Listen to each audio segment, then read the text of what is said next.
Tchad est le point de solidité absolue de la lutte contre le fondamentalisme islamiste.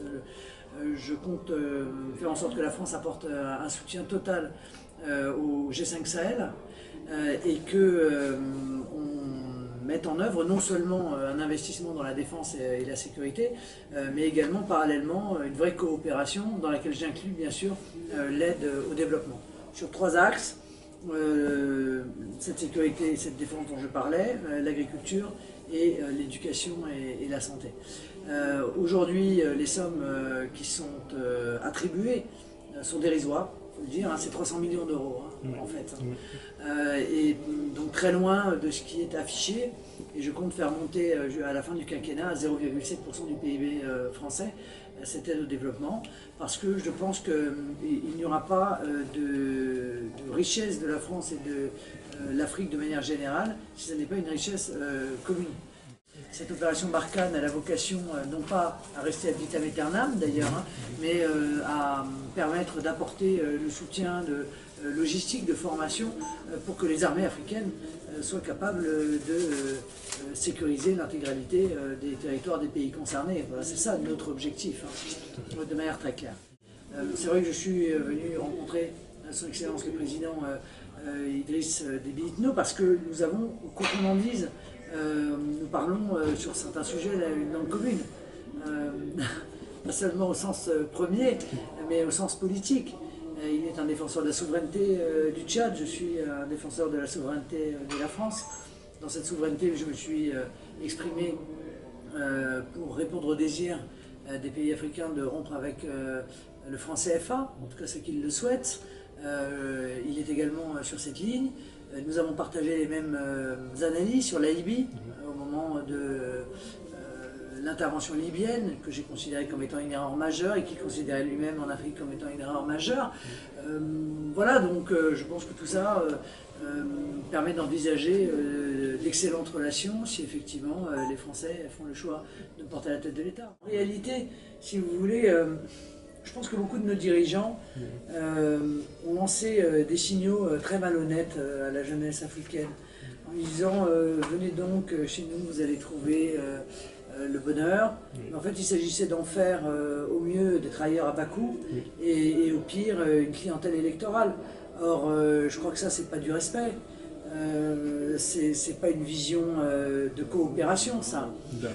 Et moi, je suis pour une vision de coopération. Et donc, je suis tout à fait convaincu que le développement et la coopération avec l'Afrique sont nécessaires, précisément pour fixer cette jeunesse dans leur pays, pour qu'ils contribuent au développement et à l'expansion économique de leur pays. Et puis c'est d'autant plus vrai que de surcroît, nos pays à nous s'appauvrissent et que nous ne pouvons plus, et nous n'avons plus en réalité rien à offrir. Donc c'est un très mauvais calcul, c'est un calcul malhonnête, et malhonnête à l'égard du peuple français, et malhonnête à l'égard, encore une fois, de ceux à qui on fait croire qu'on a encore quelque chose à leur offrir, alors que sur le territoire français, on n'a plus rien à leur offrir. Oui, bien sûr, parce que je vous dis, moi je vais vraiment axer prioritairement ma politique en Afrique sur les pays francophones. Vous avez raison, il y a eu un désengagement de la France, incontestablement, et même, j'ai même envie de dire pire, un désintérêt depuis maintenant des années pour cette francophonie, pour les pays francophones. Eh bien, je changerai cela, parce que moi je crois beaucoup à cette coopération et à la richesse qui peut en être. Ça, c'est sûr que vous avez bien compris qu'il s'agit pour moi de tourner définitivement la page de la France-Afrique.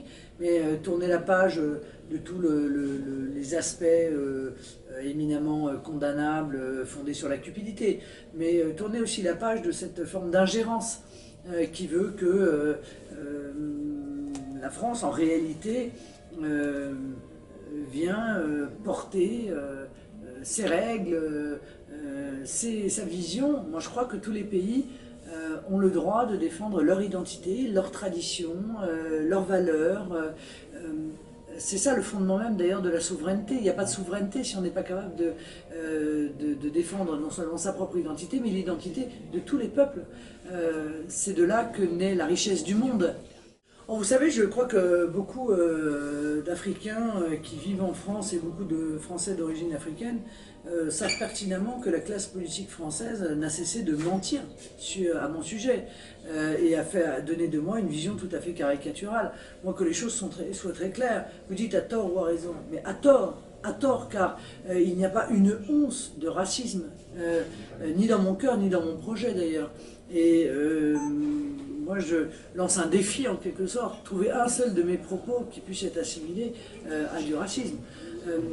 Être contre l'immigration massive n'est pas être du racisme, c'est juste défendre les intérêts de son pays et être lucide. Voilà.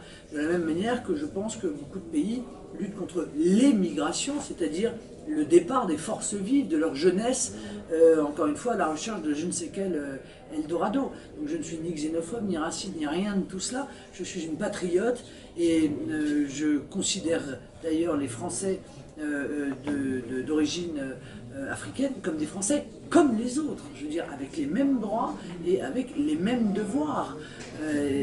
Franchement, je suis blessé quand on transmet cette image de moi, parce que tout ceci m'est totalement étranger comme sentiment. Voilà.